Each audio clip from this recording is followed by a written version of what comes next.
All right, back for another week of Ladies Timeout. Today we have a special guest, Kody Burke, who will be joining us. She's going to be joining us from the FCA Jeffco. So we will try to get her on here. And it works.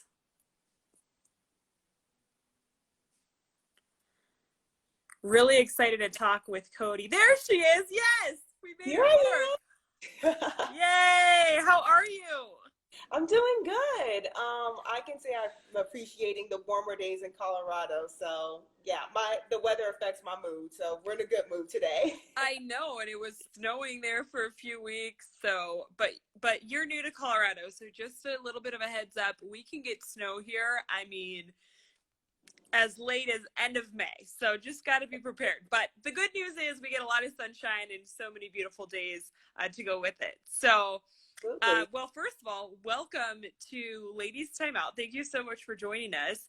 And I think your story is so cool. You played basketball at NC State, was drafted in the WNBA.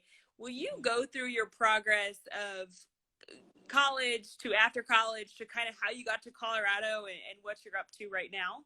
Yeah, sure thing. I'm happy to share. Well, I will say I was born and raised in Southern California. So So you're, anything below yeah. 70 degrees is freezing. So coming here to Colorado, 20-degree weather, snowing is, kind of a shock to me. But born and raised in Southern California, started playing basketball when I was 11 and was really inspired by my dad. I remember growing up and seeing his trophies on display and always knowing that I wanted to achieve that.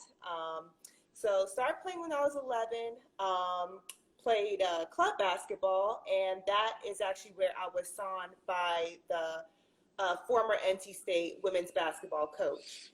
And so went on a visit, fell in love with Raleigh, North Carolina, and had the opportunity to play in the ACC. I will be honest, my first 3 years was kind of a struggle, not only as far as our team, not within the team, but also individually. And that was when I was struggling spiritually. I kind of saw God as a genie in a bottle and Mm-hmm. was upset how when I'm putting in work, how come the outcomes that I'm desiring are not happening? I wanted my own platform. I wanted the prestige. I wanted the accolades, and that just Mm-hmm. wasn't happening. Um, but then it was a summer going into my senior year. A representative from the Fellowship of Christian Athletes based in the Triangle, she just, actually, it was a couple of ways. They just poured into me. I learned more about Christ. I gained an understanding of who I was and the value I bring regardless of my performance on the basketball court. And it's amazing because when I surrendered, so my senior year was a full year of surrender, and it was in that surrender that I was drafted into the WNBA when I was more team focused and focused on being who I authentically am and am made. God's will was done. So Mm-hmm. was drafted into the WNBA after my senior year, and my WNBA career was cut short. And after that, I went into corporate America and started working as a financial analyst. Well, first as a financial planner, but then what I'm doing now is a financial analyst. But started a freelance personal training business from it, and even had one-off opportunities to serve through FCA because it was FCA where I came to Christ. So I see it as giving back and just sharing my testimony, giving God the glory for what He's done, not what I've done. I think what you said about surrendering is so important. And in sports, as we all know, are so awesome. And FCA does such a good job of taking the values in sport and applying them to the gospel and to real life. So when you surrendered your senior year and the lessons you learned there and through your relationship with Christ, how have they in turn helped you grow in your relationship when basketball is no longer the focal point of your life? Mm-hmm. So I would say when I fully surrendered, the first part was just accepting that I am not perfect.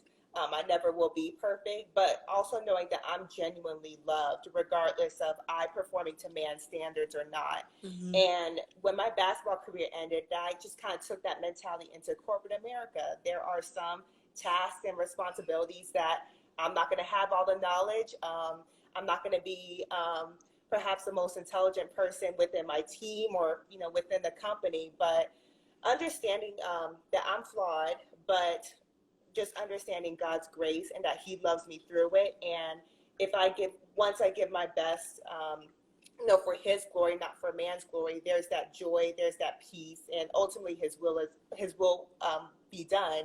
And I think just carrying that in corporate America is also carried over into my personal life. Learning to operate in how I'm made to be a blessing, whether it's through fitness coaching or whatever means, but being my authentic self. Mm-hmm. That's great. So how did you get from North Carolina to here in Colorado?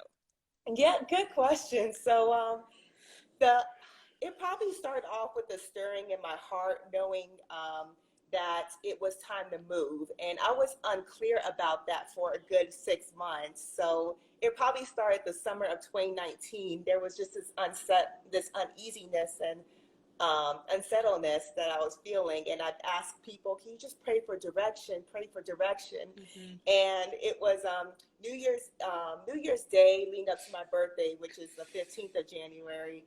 I just fasted and prayed, and God made it so clear that it was Denver, Colorado, where He wanted me. And for anyone who knows me, I do not like cold weather. So for me to be obedient and move to Colorado, they're like, okay, that's Kody. We know that's God leading you. Yeah. But also the blessing in it is that I have family here, and it brings me closer to my parents and my sister who live in Los Angeles. And that was something that was placed in my heart as well, being close to family. And then seeing how Denver is essentially an unchurched city, I can see how God wants me to be a light here. And Mm-hmm. just how He's paved the way and opened the doors even now, it's just bringing so much more clarity. Whereas at the beginning, I was like, are you sure, God? Yeah. Colorado? Really? So, Yeah. yeah. So again, it's just that theme of surrender and, following Him and His will be done. So you followed Him and leads you to Denver, and then you get here and the pandemic happens and we're all locked inside our houses and we've all learned something different through this time. What has He taught you through this time now that you're here and then this Right. happens in the world? He's taught me to appreciate still time with Him. I know in North Carolina, I was just always on the go, whether it was working full time, whether it was being a freelance personal trainer, whether it was leading a Bible study. I was always on the go and had that mentality of, okay, God, what can I do for you? But in this season, He's just truly teaching me to rest in Him and just to be with Him. And that's something that again, that theme of learning to surrender, realizing I'm not in control, and it's giving me a greater appreciation of Him. I hear Him more clearly in the stillness, and I think one thing He's teaching all of us is be patient. Yeah, patience. Yeah, and so it's easier said than done, and it's a hard prayer to pray, but that is one of my prayers. It's just patient in this. Absolutely. That's such a good message. And I know you're going to get involved with FCA once this all, things can go back to normal and we can meet face to face. So just thank you so much for your time. We're so happy to have you here in Denver. And I think you're going to love this city. It's an amazing city. There's amazing people here. And, the fact that God called you here, He certainly has something amazing planned. So thanks so much for your time, Kody. It was nice to meet you over Instagram Live. Yeah. And so every week on these Instagram Lives, we've been handing out a gift card to Chick-fil-A. So Betsy Freeburg, actually, excuse me. Betsy Freeburg won last week. So Betsy, if you're watching, DM us and you can claim your gift card. And then for this week's, people can comment live on this Instagram Live or comment on the post with Kody in it. So who doesn't love a Chick-fil-A gift card?